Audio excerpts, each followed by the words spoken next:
सदैव भगवान के लिए धन्यवाद का भाव हमारे हृदय से निकलता रहे।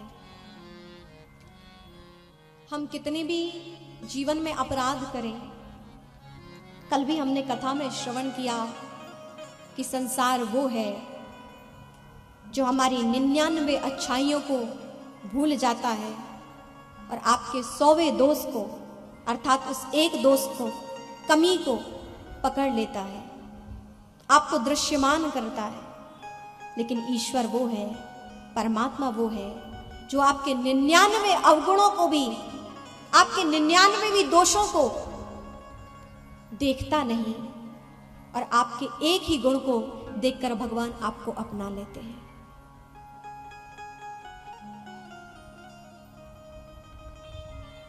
हम समझें कि वास्तव में कोई हमारा अपना है तो वो है ईश्वर। एक मंदिर के बाहर बहुत अच्छी बात लिखी हुई थी। जो लोग सोचते हैं कि हमारे जीवन में बहुत भूल हो चुकी हैं, अपराध हो चुके हैं, हम इतने अवगुणी हैं, दोषी हैं, तो क्या भगवान की कृपा कभी हमें मिलेगी? भगवान कहते हैं जिसे कोई नहीं अपनाता उसे ही तो मैं अपनाता, जिसे कोई नहीं अपनाता उसे ही तो मैं अपनाता हूं। और इसी भाव को एक मंदिर के द्वार पर बाहर लिखा हुआ था। क्या लिखा था? भगवान की ओर से वो भाव था, भक्त के लिए संदेश था, पुकार थी कि तुम गुनाह करते करते थक गए होगे। भगवान भक्त से कह रहे हैं कि तुम गुनाह करते करते थक गए होगे, लेकिन मैं अभी माफ करते करते थका नहीं हूं। इसलिए बेझिझक अंदर चले आओ। तुम गुनाह करते करते थक गए होगे, लेकिन मैं माफ करते करते अभी थका नहीं। ये बात कोई कह सकता है तो केवल परमात्मा कह सकता है। अपितु आप अपने ही घर में देखिए, जिनके लिए व्यक्ति पूर्ण जीवन समर्पित कर देता है, वही लोग कहते हैं कि तुमने हमारे लिए किया है क्या है।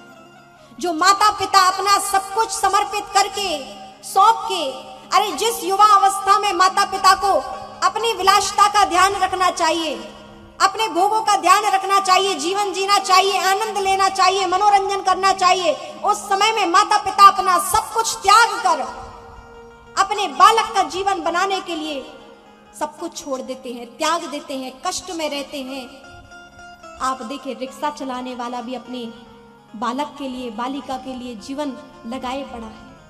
सूक्ष्म से सूक्ष्म काम करने वाला व्यक्ति अपना सब कुछ अपने बच्चों के लिए समर्पित कर रहा है। जीवन अपने स्वयं का ना जीकर अपने बालकों का, संतानों का भविष्य बनाने के लिए वो बोझा ढोने के लिए भी तैयार है दूसरों का।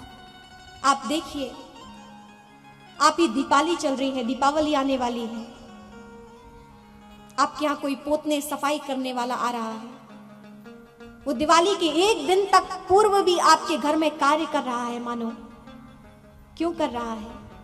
ताकि वो यहां से कार्य करे, आपके द्वारा कुछ उसे धन मिले, तो कल जो है अपने घर में एक दीप जला सके, अपने बालकों के लिए कुछ मिठाई, भोग, प्रसाद दे सके।